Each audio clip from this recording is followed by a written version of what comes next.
Putting together your product analysis is one of the easiest pages in the NEA to lay out. There's a structure to it, there are titles, and there's kind of an entire walkthrough that you can do to make sure that it is laid out and presented nicely. So the first thing that you're going to want to do is to get lots and lots of photos and videos of the product that you are going to be analysing. Now you can see on the left here, I have got all the different kind of photos from different angles, so in use, the different pockets. I've taken all the things out of it, I've showed a person carrying it, and I have also added a video of it opening. So make sure you get all those in and get as many different angles as you can, and make sure that you're showing it in use, because you get the higher mark bands by showing that you understand how it's used, and you can also prove that it is a primary user product by having those videos. Now, the first thing you're going to want to do is go through your Access FM, pop in all the titles and start to have a look at the questions you can answer. And from there, you're going to want to add in full sentences giving reasons why you see a positive or a negative, and the reasons why you think it is a positive or a negative.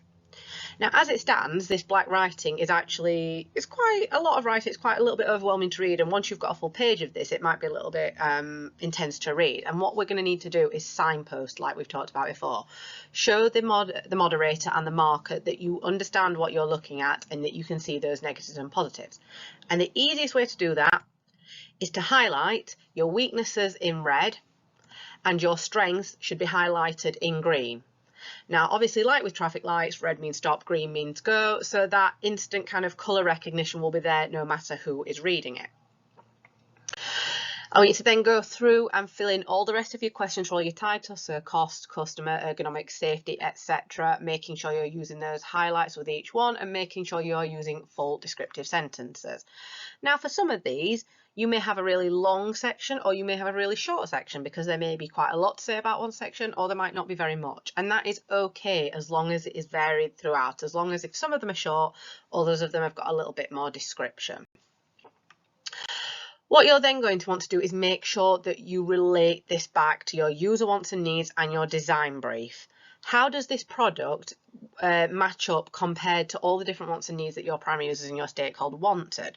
Is it portable? Is it lightweight? Is it waterproof? Whatever your primary user and your stakeholder have said, does your product match this? You'll be able to find this out through looking at your aesthetics and your cost and things like that. So make sure that you've matched those in there. And if you've said that it needs to look good aesthetically, make sure you've talked about whether the product you're analysing looks good aesthetically. Just as a layout suggestion, I would suggest having a couple of products per page, just so that we're getting as much in as possible and then we're not having it laid out all the way across lots and lots of different pages. Your writing should be around about 12, so they should be really easily achievable. But if it isn't and you do need to do one per page, then that is absolutely fine. It is not a problem. So again, go through it, do your strengths, your weaknesses, get your video. So you can see here I've got a video, your photos, and make sure you compare it back to your user wants and needs. The last step for laying this page out is, of course, to complete your next steps. 2 minutes, once again, if we do it at the time, it will take no time at all. Answer the questions, fill it in, and that is your product analysis page laid out and completed. You should be doing 3 to 4 product analysis, so I should be seeing 2 of these pages.